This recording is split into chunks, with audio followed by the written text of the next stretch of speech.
going on, everyone? It's Chuck, and you're listening and watching the ITXP, episode 8.4. It's been a minute. It's always a minute. Look, I know consistency is the key for these shows, these episodes, but for me, I want to make sure I have some quality content for you. It's not about quantity for me, it's about quality. Whether I get more viewership or not, that's not my point. My point is to provide you with insights of information that will be long lasting. This is something that has been a hobby of mine over the past 6, 7, 8 years now, since 2015. And it's not going to end.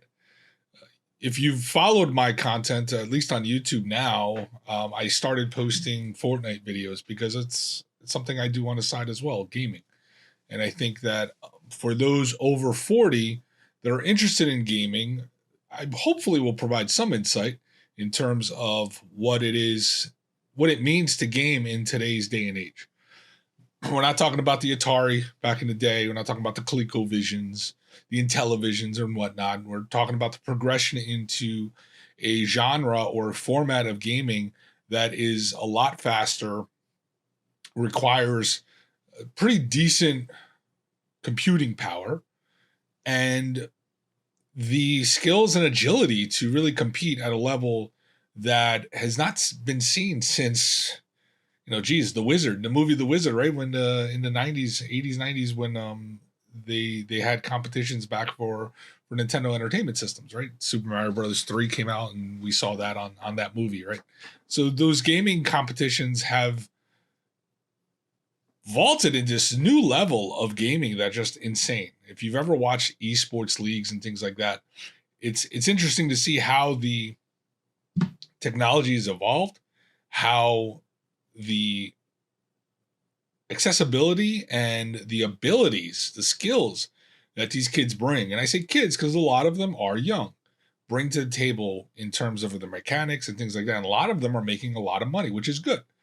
So when we're thinking about professional, personal development, it's one of the things that you have to take a look at. And I do this every so often. I try to take a look at the trends that are going on in the industry around the world, and I'm trying to figure out how I can make a mark in that space. Not for the benefit of mankind, not for the benefit of anyone else, but more for the benefit of me and my family, because I am selfish. I'm going to tell you that right now. And I am selfish, and you have to be selfish at some point in your life to ensure the success of you and your family. If you're a family person, whether you're a woman or a male, non-binary, whatever, I don't care. You have to, your goal, and this has always been something that I've stood by the test of time. The goal is to ensure your family lasts. Now, I'm not talking about family name and things like that and about legacy. To some degree, there is a legacy aspect in there, at least from my perspective, because I want to ensure that I set up my kids for the future, and then they understand how to take what I've instilled upon them further. I'm not saying that if you've had some troubling childhood, like some of us had, and you don't want to carry on the family name, I get that. I totally get that. Believe me, you have to start new. Change your last name. There are things that you can do now, and I'm not going to get into deep mechanics of the psychology of human behavior. But my point being is, you want to focus on how you can improve yourself or break away from the stereotypes, the norms, whatever you find yourself being pigeonholed into. All right. I have never, in my 46 year lifespan, I've never fit into a bucket. I've never had. That's how I am. I never fit in anywhere. I never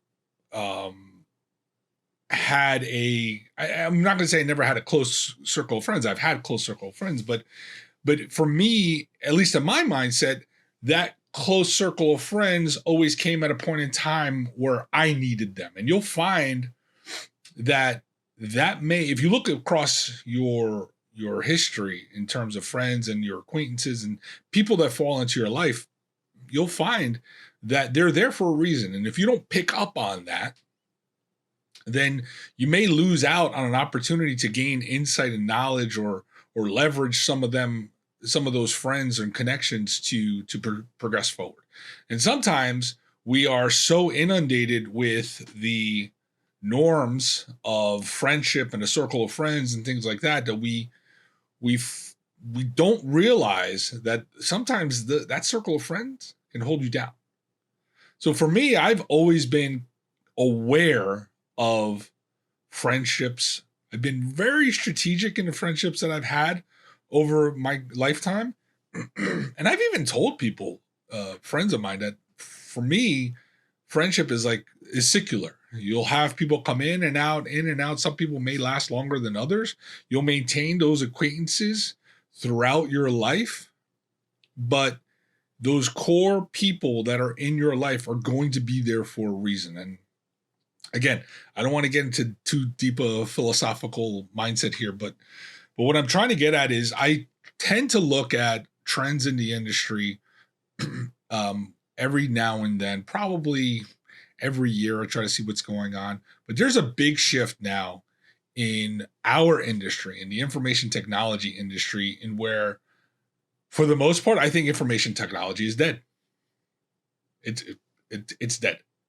I think that term, information technology, is a legacy term that we shouldn't use anymore. We shouldn't. And this is a guy that built a brand on the ITXP. Now, I'm not going to change the name of my show, but I think it's imperative for us to really take a step back and look at the changes within the industry, some of the key concepts that created this industry. And now we've evolved to something where it's not what it used to be. And I don't think we can label it information technology anymore, because every technology is information technology. Every technology is providing information to someone or something. And I think as professionals, we need to really take a step back and start looking at it. Now, the kids nowadays, right? The younger millennials, the Gen Zers, those that like to label themselves as whatever you want to call yourself, that the new people entering this space don't use the term IT. And if they do, they're in their mind, it's more of that legacy group of people, that class of people, professionals that work in core functions within the business. The help desk, service desk, whatever you want to call those folks, the technical support agents, I'm going to say to some extent the network engineering team, the server team, if they're still on-premises data centers, things like that. Folks really, in their mind, think that that's IT. I'm a software engineer. I'm not IT. What are you talking about? I develop software.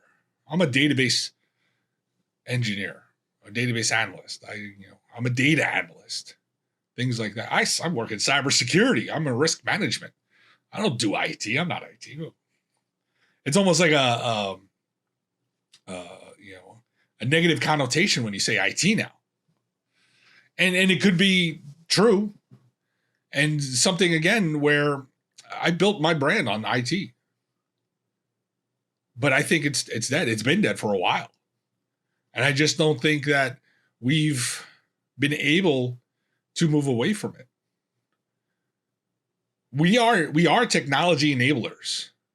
At the core, technology professionals, or that legacy IT crew, are technology enablers. For the software engineers, for the data analysts, for the cybersec people, the risk management people. At the core, we're there enabling those functions by doing the jobs that we do. It's not pretty, it's not sexy, but we're there all along. But I still think that, that term IT has to go away. It has to. And what's frustrating for me is that I know this has to go away. I know it. but I can't change my brand in the middle of it. Maybe I can. I don't know. Maybe I'll just archive everything here. And apologies for the shaking. I have to fix my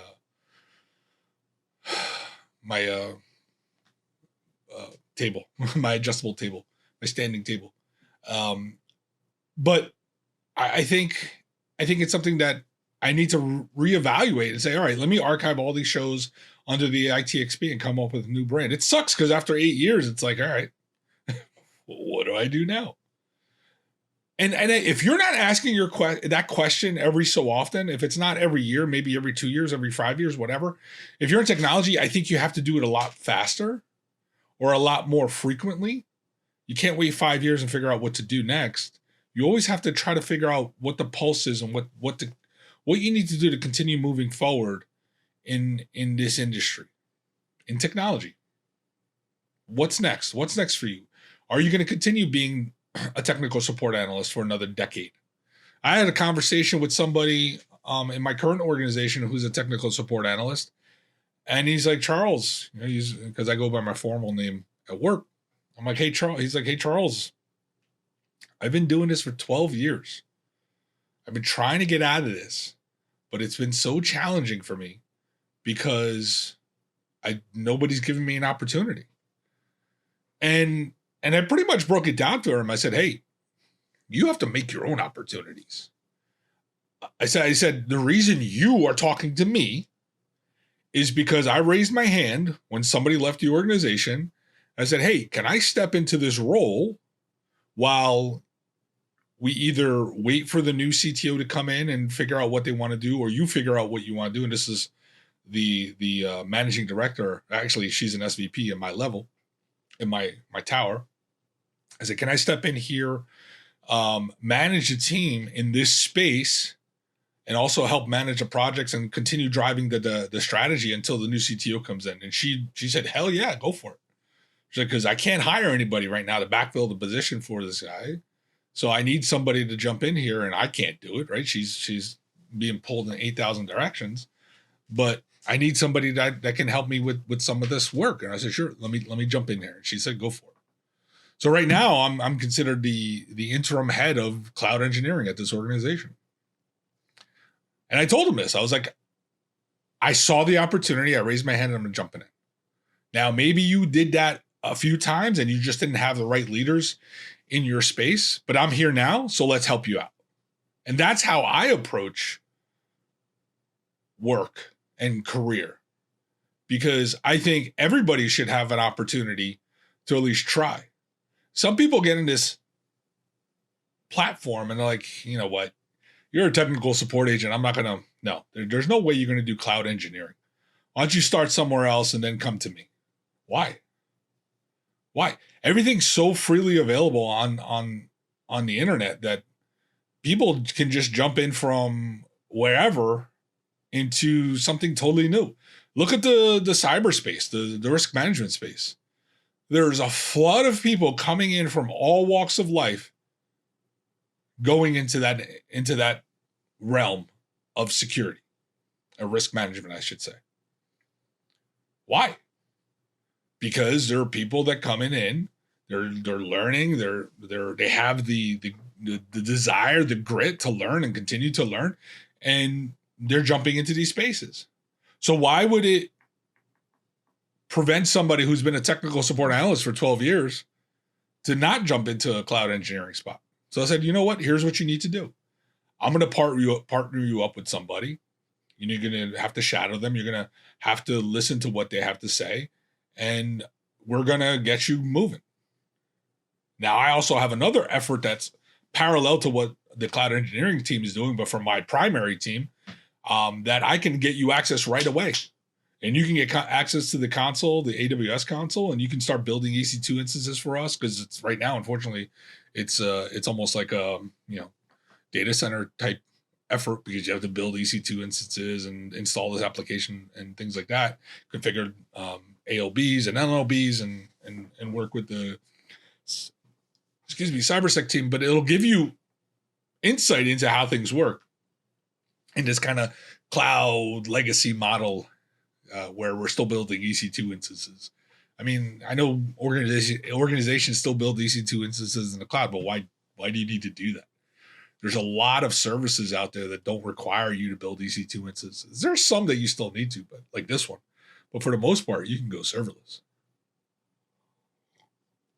And that's not hyping up the what's those key phrases, right? Those key words. I'm not hyping that up. It's true. I've seen it. I've seen my organization propel themselves from, oh, let's lift and shift into the cloud, to, whoa, you have new leadership coming in. I said, what are you doing? Why did you do this? And yeah, I probably should discuss that in another topic in terms of leadership coming in and start asking these questions around why. Those aren't the questions that you should be asking. Those are the questions that you should be asking is, how can we pivot? How can we transform our environment to the way things used to be to something totally new? And some leaders actually have done that. They come in and say, all right, this didn't work, or this is working, but it's costing the organization a lot of money. Let's do cost optimization. Let's see where we can pivot off into more serverless architecture. And they've done that. They've done that successfully. And it's pretty cool to see. I was not on the front line of that, but I did, get insight into some things that were pretty interesting. I'm still kind of that legacy IT guy. But those that talk to me in leadership spaces, they're like, they realize the value that I bring to the organization, not just from a new generation in terms of technology, but also bridging the gap between legacy and new. And it's cool because you don't get that opportunity to talk to senior leaders at that level. And it took me a while to get there. What I've noticed over the past, I don't even remember how long ago it's been now, maybe 4 years, when new leadership came in, and I'd have to go back to the archives and start digging in through some of those lessons learned, where they kind of isolated themselves. Those leaders isolated themselves from the lower level management folks like myself. And they created these silos. And I've noticed that those that are in higher roles, the CEO levels and things like that, and the board actually, have noticed that sometimes those silos have caused problems for the organization. And it's frustrating because I've been screaming and yelling about silos since the new leadership came in. And now that we have another, right? So our CIO left earlier this year, and they hired a CTO finally. And the CTO is bringing in a managing director of global infrastructure, and they're going to figure out what to do. So there's going to be layoffs. There were layoffs a couple weeks ago, about 10% of the organization, but that had nothing to do with IT. Again, here I go, the IT, right? But there are going to be layoffs. There are going to be more. There are going to be redundancies. We had some acquisitions. They're going to start bringing some people in from those acquisitions finally. And I suspect that, people are telling me, oh, you'll be fine.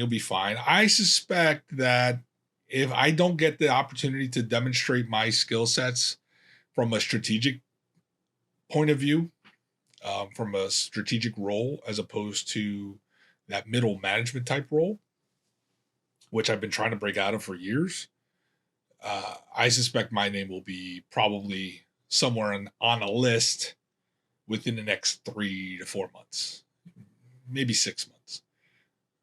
On the high end, probably 8 to 12 months. On the short end, 3 months, right? So yeah, either 3 months or a year. So I have to evaluate what I'm doing in my career to continue being successful and to continue with supporting my family. It's a lot of risk now at this point. As I get older, right? I told you I'm 46. As I get older, it's a big risk for me to bounce around from company to company. Yeah, sure, I can make more money, but then I'm going to have to sacrifice probably my time at home in this lap of luxury called my basement that I've been here almost 3 years now. March of 2023 will be 3 years. Back to the office or even traveling. And who wants to do that? Who wants to do that? There's word on the street that this new CTO wants people back in the office. Now, it could be that they hired someone, the organization hired someone to start that mandate because they're seeing empty offices. They've released some they've sublet some floors. They've released some floors back to the building management. But I suspect they're trying to get people back into the office. And for me, it's New York. Who wants to go back to? I love New York, but who wants to go do that commute nowadays? Right? I get up at 6 o'clock, send my kids off to school, and I start my day at 7 o'clock. Sure, I take a couple breaks here and there throughout the day, but I start my work at 7 o'clock. And it's frustrating. So now here I am, reevaluating what I need to do to go forward. And I had to look at the trends of where our industry is going. And now, again, you'll see that when I bring it up, some organizations still call it IT, but I don't know if there's going to be another umbrella term for this industry. You can call it the technology industry. That should be fairly straightforward. But what does that mean? The technology industry. I don't know why my camera's futzing out. Every time I go closer, it's like, But we'll let me jump through it, right? Let me jump right into it because I've been dragging my feet on this for a while. So if I look at IEEE, right, the Computer Society, and they start talking about the trends. And there are top 5 trends in information technology industry. Again, here we go. It's like information technology.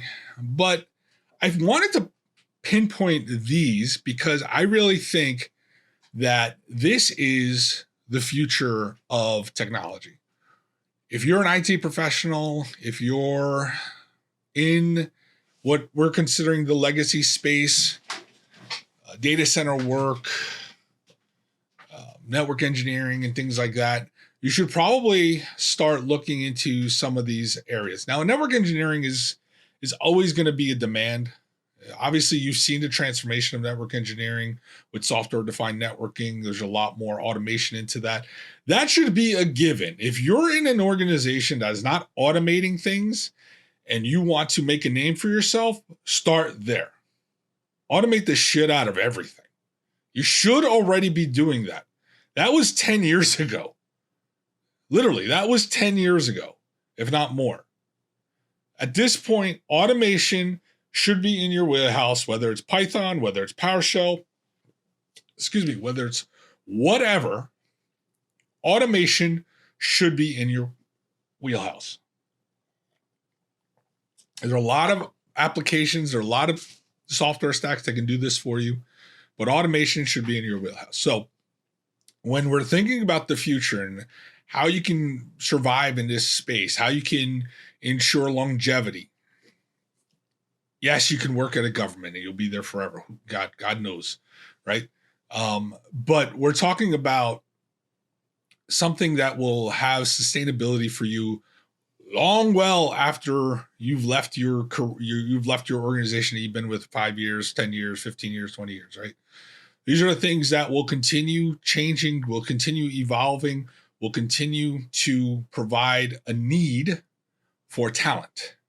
Now, the beauty of this industry, and compared to the blue collar industry, is that as long as you maintain the skill set to stay current, stay fresh, you can have a long lasting career, whether you move into consulting, into contracting, part-time, whatever, well past your retirement date. You should have, and I'm going to start testing this out because, I'm in a protected class, right? I'm in a protected class. So I need to figure out how I continue a successful career well after no one wants to hire me anymore because I'm too expensive for them.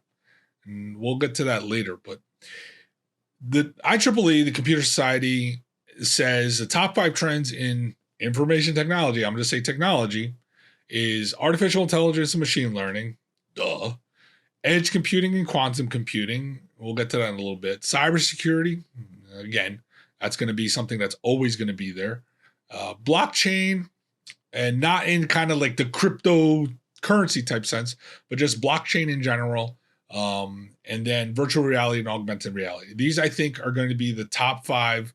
I totally agree with this in terms of sustainability from today, 2022, through the next 10 years. So if you're looking to pivot into something new, here's your 5 things that you want to pivot into something new. I've been saying this for a few years now. Blockchain is key. If you can understand the digital ledger, distributed ledgers, and blockchain, and how it actually helps an organization, look at Hyperledger, and look at that technology. You will see that organizations are starting to use blockchain technology, distributed ledger technology, in their organizations. It's in its infancy right now, but they are starting to use it, especially in the manufacturing space. So if you're in that space, you want to look at it, look at blockchain technology, distributed ledger technology. Quantum computing, we're not there yet, but actually my organization's built a new team around quantum computing. They've already have a team, because a lot of the part of the organization deals with insurance, and I'll just leave it at that. But they built an organization, a team around quantum computing. And actually one of the guys from the cloud architecture team went over there. So virtual reality and augmented reality, again, in the manufacturing space, I think is going to be a big game changer. If it's not already, you've seen that. You've seen the commercials. You've seen if not, you should be seeing those webinars around how virtual reality and augmented reality is being used in the manufacturing space, in the design architecture space, to share ideas across the globe. But that's going to continue being real. Forget the consumer side of things, right? I'm talking about more enterprise, building out things in virtual reality. Again, the Nexus, or what you may understand as the metaverse. Those things are still building. It's going to happen, right? It may not be done by Facebook Meta, but it's going to happen. There are going to be industries that are going to embrace this. So those are the things that are key. But one thing I want to focus on is artificial intelligence, and the explosion of artificial intelligence over the past year actually is mind-numbing. You've all heard of OpenAI. If you haven't, go check it out. I'm going to actually show you a component here of OpenAI, because I signed up for their personal use website. And DALL-E, right? It's part of the OpenAI initiative, where you can create images based on text prompts. There's also another service that I actually use called Midjourney. The same thing, creating art from text. So creating a prompt to create digital art. And I'm going to focus in on this a lot in this episode, because I want you to understand the potential for you to create something that may, benefit you in the future. And apologies, I was getting text from my kids. So what I want to do is I want to show you, and I saw this, you're all going to laugh at me. I saw this on TikTok, and I had to jump on it right away. I saw Midjourney on TikTok, and I jumped on it right away. But I want to show you the power of OpenAI, or AI in general, and how it can help you with either your job or creating one of those side businesses or consulting gigs that you see people talking about all the time. No, it's not drop shipping and shit like that. This has the potential of, and now this has the potential, I keep interrupting myself. This has the potential to make you create a sustaining career or job or something, gig, whatever you want to call it, for years to come. And let's jump into it. OpenAI is about promoting the initiative and research of artificial intelligence. They created DALL-E, right? The app that allows you to enter text prompts to create digital art. They've now taken the ability to have this AI just take in prompts and do pretty cool things. I started playing around with this morning and I was like, holy shit. So this is real quick, right? What are some ideas for Christmas presents for my wife, right? And it'll boom, right? It'll just start spitting shit out. All right. Okay. All right, Chuck. Okay. I could Google this shit and it'll do the same thing. All right. What was I writing?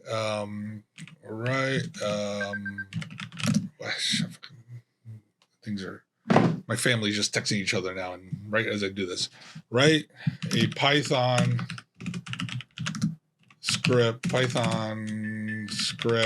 that will monitor my VPN connection and alert me when it is down or when a connection fails.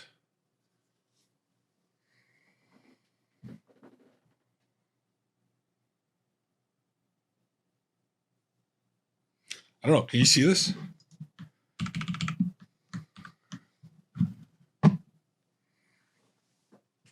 Think about this.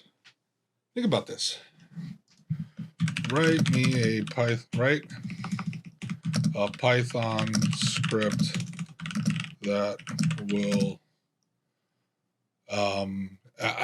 that will output the lottery numbers for the Powerball. I don't know. Does this work? I don't know if it's going to work. Yeah. Right? So think about this. And there's this dude from TikTok said you can create a framework or a workflow for an app. He did something like, what features would be required for an app that will,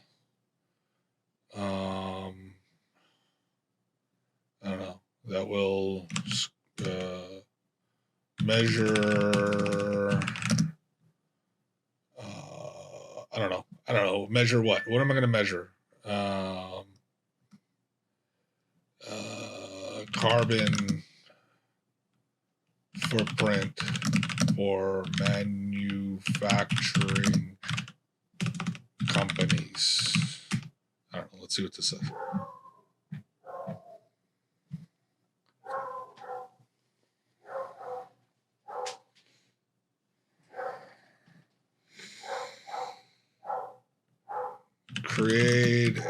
Was it create or write? Write a basic app using the above. I don't know. Can I do that? I don't know. I don't know what to tell you, man. This is artificial intelligence. Now, this shit is... I just came up with that now. Right? I just came up with this now. I didn't even plan this. I had some other stuff before that I was getting prepped, and then it disappeared. But you can actually sit here and build an app using artificial intelligence. Now, if you dig through this, right, this is going to be Python, right? If you dig through this, some of this may not be correct, but if you know enough Python, the basic premise of the app is right here. You can go in here, copy this, dump it into your editor, and go. Just go. You got it. You got it. It's not 100% accurate, but you got it. Right? And it gives you the framework of what you need to do. Think about the possibilities of this. Not only for technology. What would a novel require that tells a story about two dogs barking, because I can hear them, two dogs barking while their owners are away on vacation? I don't know.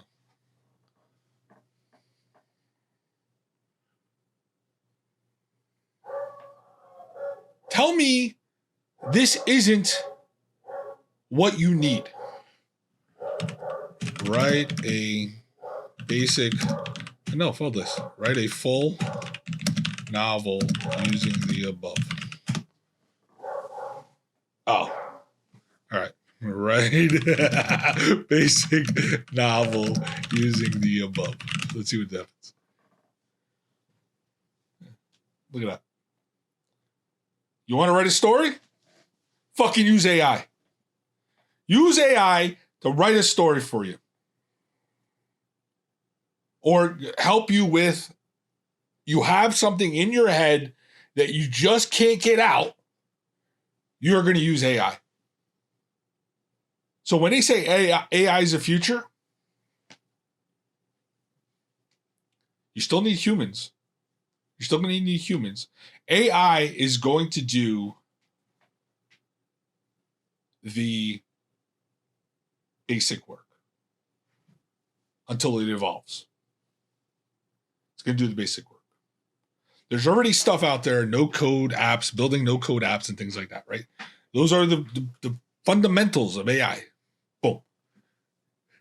This is what you need to get out of your head and into something that you really want to do. So if you're stuck in a rut, like I have been, I've been trying to figure out what I want to do with something, and I'm using this, in addition to some of the other things I'm going to show you in a second, to help me flush out the idea that's in the back of my head for years. Now this is going to do it. Imagine the possibilities. And this is open AI. Create copy. You'll see this shit in TikTok, and there's like variations of this, Jasper and things like that. But I signed up with copy.ai when it first came out because I thought it was pretty cool, and I actually use it. So here's a blog, how to prevent your career from floundering. IT, cyber security, data analysis. What else? Risk management. What else? Enterprise. Right? And then my tone is going to be professional. Generate outline. This is AI. You're stuck.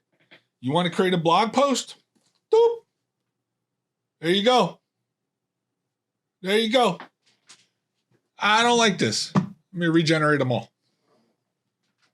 Let me regenerate these all. This is all AI.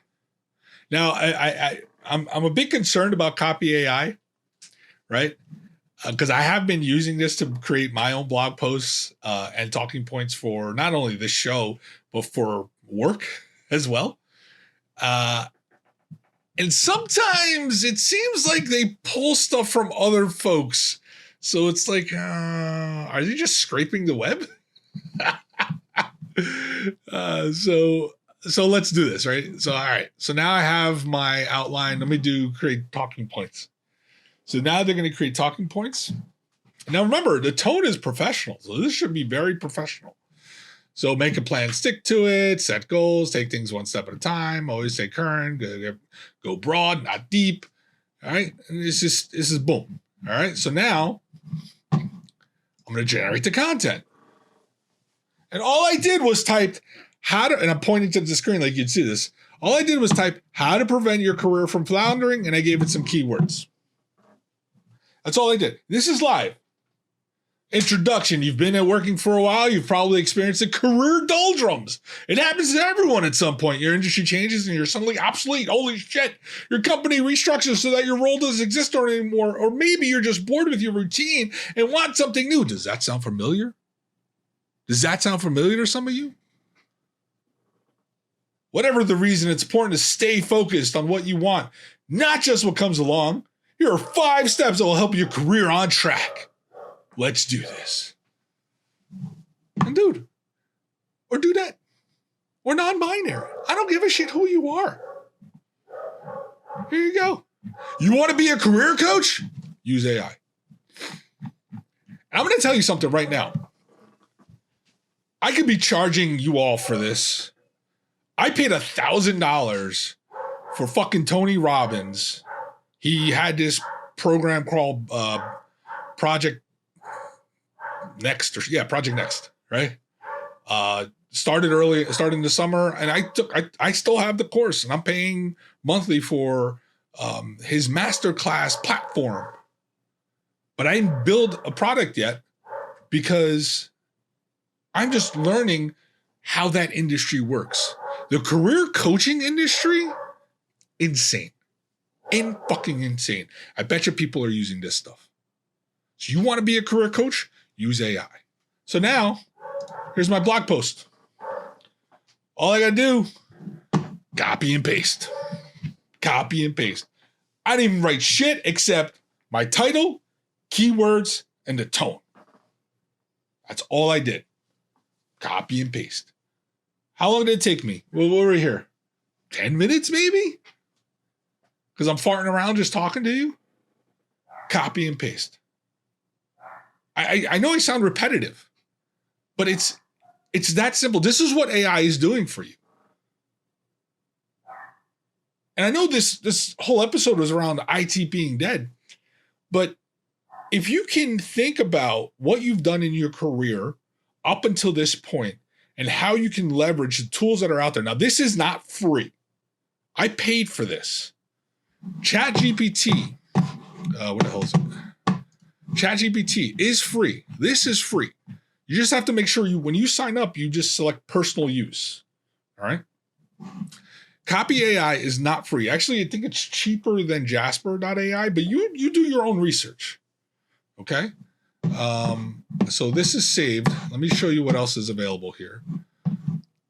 So there are a bunch of different things you could do. If you have a product you want to build, you can create a product description. You can create digital ad copies. You can actually look at how to start branding yourself. You can create website copies. We did the blog. You want to create email things. I use this for my YouTube stuff and TikTok. You have TikTok Brain, but keyword generators, Instagram captions. I also use hashtag generators. I also use. There's writing tools in here. So let's take this that we did from Chat GPT into here and see what happens. Tell me that this technology isn't something that you can leverage to move forward. Now, here's the next one. Let's say you want to be a storyteller. I don't care what you want to be. You're now excited. Like, holy shit, I have this Chat GPT from OpenAI. I'm going to leverage Jasper.ai or Copy AI, whatever. I'm going to use something that's going to help me flesh out this story that I have in my head. I'm going to be a storyteller. I'm going to write a book. I'm going to write a graphic novel. I'm going to be the next Stephen King, J.K. Rowling, something. You now have the ability to create digital art for your story. Here's some of the things that I've been doing. Again, I am just farting around, flushing out things that are in my head, learning how these things work. This is my favorite one, psilocybin mushroom. Gigantic psilocybin mushroom.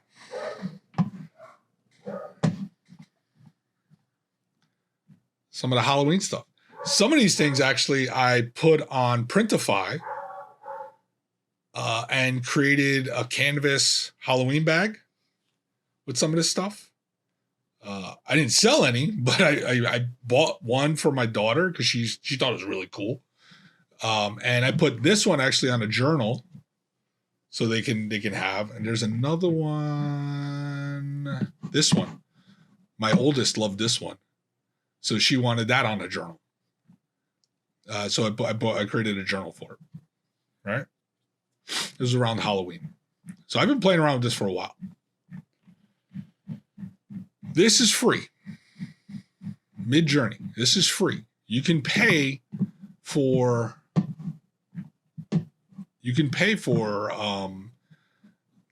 200. I think if you do it free, you only get some per month. But let's do this. I'm going to open up in Discord. Let me show you what it looks like. Let's see if I can zoom in here. Oh, I got to sign in.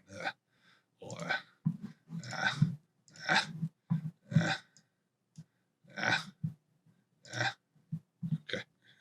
Yeah, you know my Gmail account now. Go hack me. So it's here. Right? So I'm going to just pick I always go in 19. I don't know why. So prompt, imagine. Prompt. I'm going to do, I like doing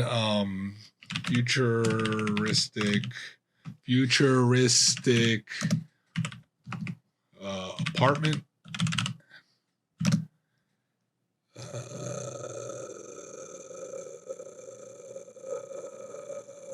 Partners sitting on a comfy couch. Modern art hung on the wall. And I'm going to do, what's the other one? Oh, ultra realistic 8K. Ultra detailed. Okay. Just, again, this is live, not Memorex. This is live. So now you'll see a bunch of other people doing things here. I don't know if I can zoom in here. Let me zoom in here. So it's building it for you. Now, what I'm trying to understand and trying to learn is how to get this part here. Partners sitting on a comfy couch, because I'm not showing anyone sitting, right, on a comfy couch. So now it's going to build you 4 options. Yeah, I know this is probably painful for some of you, but maybe I'll speed this along. I don't know. We'll see what's going on. But you can see how it's building it. It's building it for you, right? All you did was wrote some text down, and it's building it for you. But some of the things that you'll see online are going to be kind of goofy and things like that. But I found that Mid-Journey, really, you have a huge amount of control around what it is you want your art to look like. So now I like this one. I want a variation of number. Actually, I like number 2. This is 1. Oops. This is 1, 2, 3, 4. I like number 2. I'm going to give me a variation number 2. But look at what other people are creating. Look at this. This is amazing. Sci-fi landscape. What is this? Japanese geisha. Modern sailboat.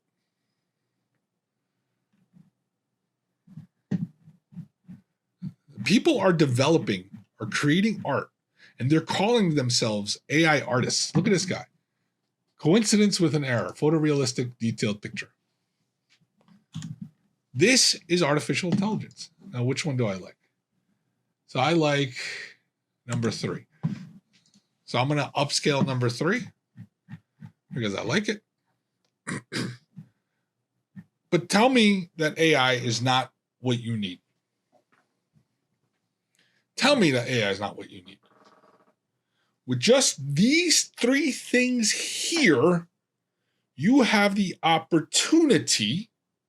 I'm not selling you anything.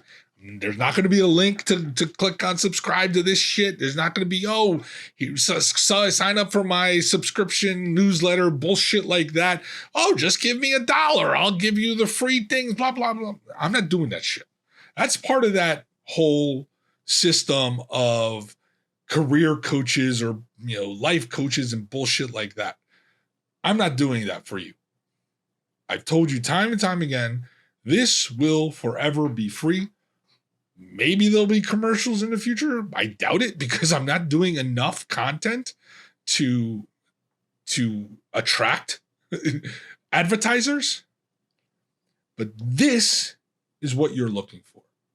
If you're here searching for something and you came here to figure out what can I do in technology, and you're an accountant or you're a teacher or something that is not in technology, is like, oh, Chuck, I want to break into technology. I want to code. I want to do this. I want to be I want to make $300,000 because that's what the software engineers at Facebook and Netflix are making, blah, blah, blah. Good. You could do that. Go to Code Academy. Sign up for Code Academy. Or just do some free shit online. You could do that. But why do that when AI is doing the shit for you already? You have ideas in your head that will come out as you do these things. Look at this. Look how realistic. Oh, no, I don't know. I don't know if this is real or not, but this is my picture. Okay. Now think about this. Think about this.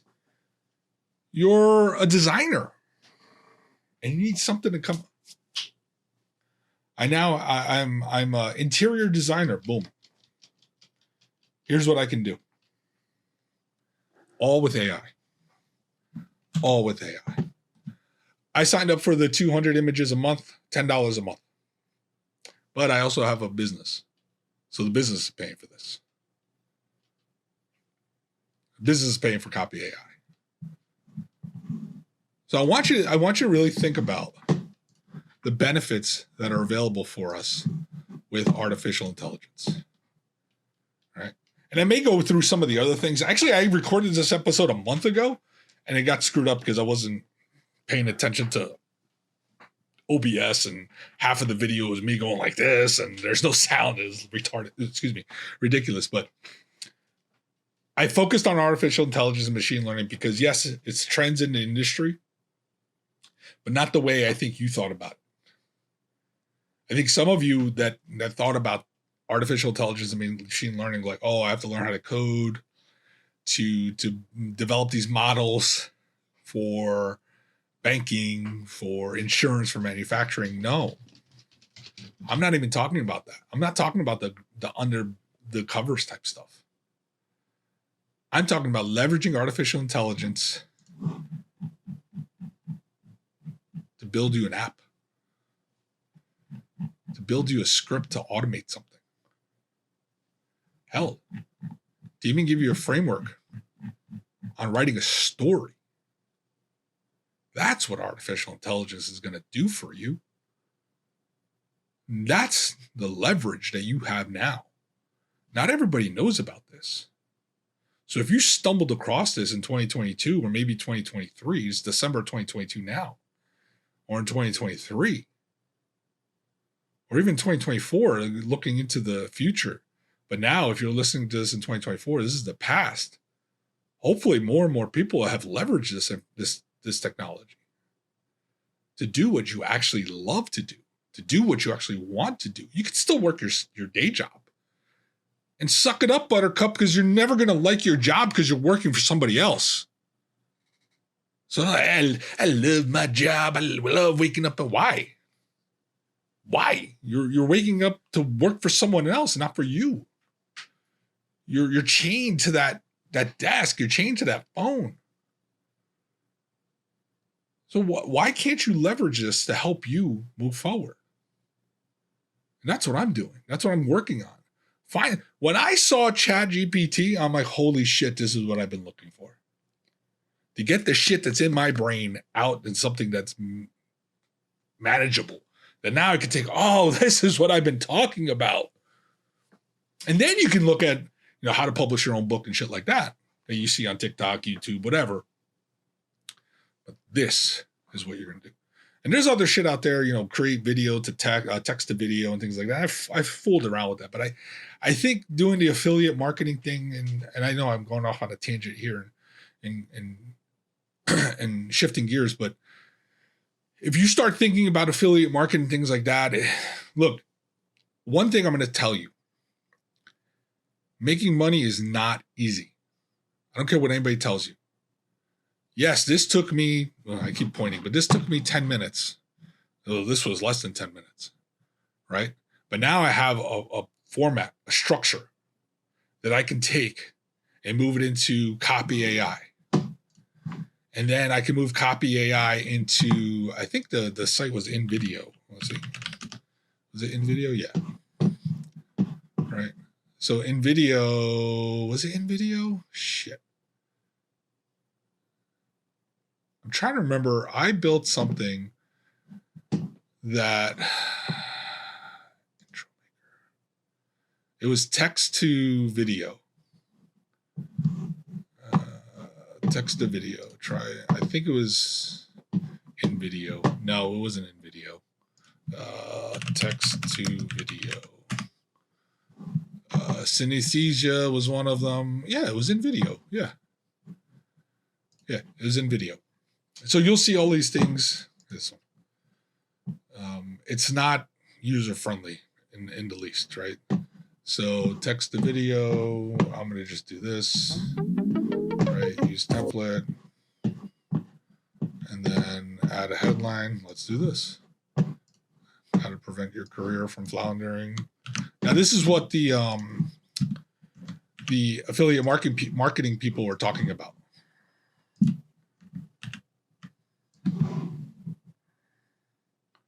I don't know if this is going to work, but and then put your story in here. This is plain text. Let me do this. But you get the point. You get the point. It just I know. Let me see how far I can go. Rearrange text, that's fine. I did I know. Let's see. And then it builds a video for it. But this is what the affiliate marketing people are talking about. And I signed up for affiliate marketing. I started creating stuff, but again, you're not going to do this in 5 seconds. It's going to take you some time to learn, right? Because there is a learning curve. Don't forget, there's always a learning curve from some of this stuff. And then you have to get your ideas out onto here. That's why I love Copy AI. I love Copy AI because, boom, it's, it gets my ideas out and starts building and things like that.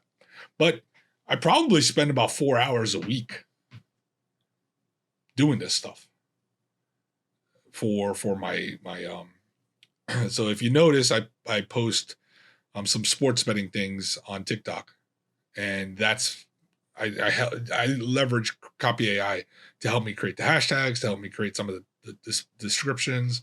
I did a Fortnite video last week, and Copy AI do that, right? It's going to take time, but if you can find 4 hours a week, and here we go, right? And some of this stuff is going to be shitty. It's like if I do preview all, right? It'll build the video for you, and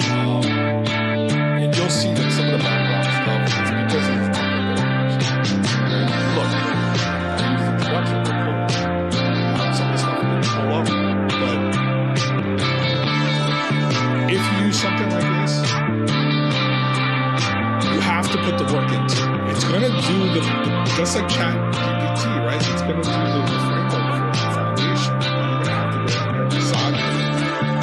But that framework, if you didn't have these tools already, will probably take you the most amount of time. So now AI has cut that down, that time down to nearly nothing to allow you to decide it the way you want. That is the future. We're talking about artificial intelligence. We're talking about leveraging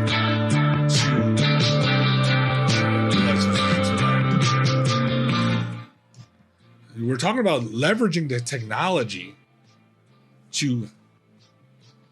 as an output for your creativity to do what you want. So you want to get into marketing, you want to do something like that.